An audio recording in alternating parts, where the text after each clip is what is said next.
Le Seigneur soit avec vous et avec votre esprit. Évangile de Jésus-Christ selon saint Matthieu. Gloire à toi, Seigneur. En ce temps-là, les 11 disciples s'en allèrent en Galilée, à la montagne où Jésus leur avait ordonné de se rendre. Quand ils le virent, ils se prosternèrent, mais certains eurent des doutes. Jésus s'approcha d'eux et leur adressa ces paroles. « Tout pouvoir m'a été donné au ciel et sur la terre. Allez de toutes les nations, faites des disciples. Baptisez-les au nom du Père et du Fils et du Saint-Esprit. Apprenez-leur à observer tout ce que je vous ai commandé. Et moi, je suis avec vous tous les jours jusqu'à la fin du monde. »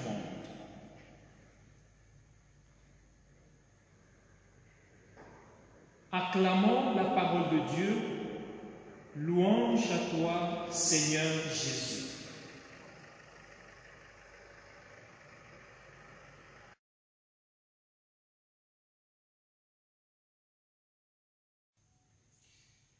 Bien-aimés dans le Seigneur, pendant quelque temps, nous étions en train de méditer sur le discours d'adieu de Jésus à ses disciples.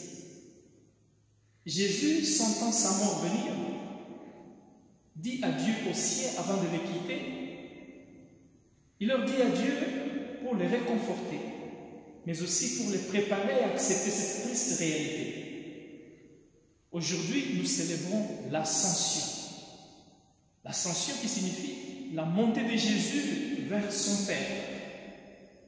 Nous célébrons aujourd'hui le jour, l'événement auquel Jésus préparait ses disciples. Cette scène qui se déroula à Jérusalem, quelques jours après la résurrection de Jésus, est bien décrite, aussi bien dans la première lecture tirée du livre des Actes des Apôtres que dans l'évangile de saint Matthieu. Dans la première lecture, l'auteur du livre des Actes des Apôtres, qui est saint Luc, veut attirer notre attention sur le sentiment d'étonnement qui caractérisait les disciples de Jésus lors de l'ascension de Jésus au ciel. Et cette attitude des disciples de Jésus qui poussa les deux hommes qui leur apparurent à leur poser cette question. Galiléens, pourquoi restez-vous là à regarder vers le ciel? C'est Jésus qui a été enlevé au ciel d'auprès de vous viendra de la même manière que vous l'avez vu s'en aller vers le ciel. Dans l'évangile, saint Matthieu rapporte la même scène, la dernière rencontre de Jésus avec ses disciples. Après avoir rassuré les disciples,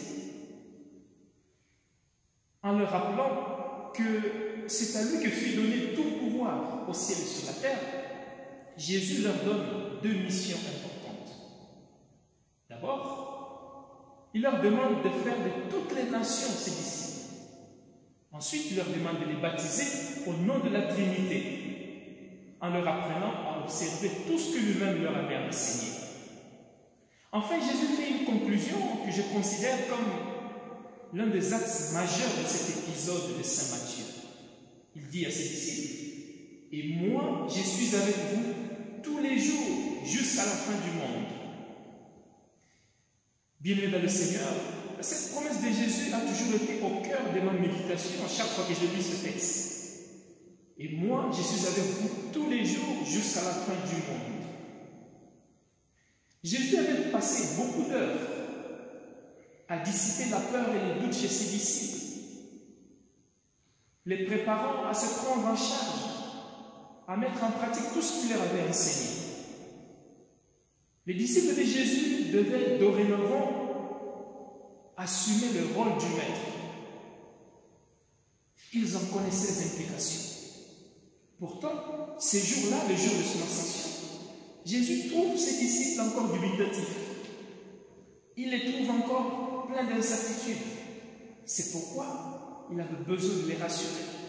N'ayez pas peur. Moi, je suis avec vous tous les jours jusqu'à la fin du monde. Ces paroles de Jésus m'ont fait penser à ce poème classique dans lequel un auteur inconnu raconte le rêve qu'il aurait eu avec Jésus. Cet homme parle de son rêve. Il avait rêvé qu'il marchait le long d'une plage en compagnie de Jésus. Dans le ciel apparaissaient les unes après les autres toutes les scènes de sa vie. Regardant en arrière, il vit qu'à chaque scène de sa vie, il y avait deux paires de traces de pas sur le sable. L'une était la sienne, l'autre était celle du Seigneur. Ainsi, il continue à marcher jusqu'à ce que tous les jours de sa vie aient défilé devant lui. Alors, l'homme s'arrêta et regarda en arrière. Il remarqua qu'en certains endroits, il n'y avait qu'une seule paire d'empreintes. Et cela correspondait exactement avec les jours les plus difficiles de sa vie, les jours de plus grande angoisse, de plus grande peur et de plus grande douleur. Alors, il posa à Jésus cette question. « Seigneur, tu m'as dit que tu étais avec moi tous les jours de ma vie et j'ai accepté de vivre avec toi. Mais j'ai remarqué que dans les moments les plus difficiles de ma vie, il n'y avait qu'une seule trace de pas. Je ne peux pas comprendre que tu m'aies laissé seul au moment où j'avais le plus besoin de toi. » Écoutez la réponse que Jésus lui donna.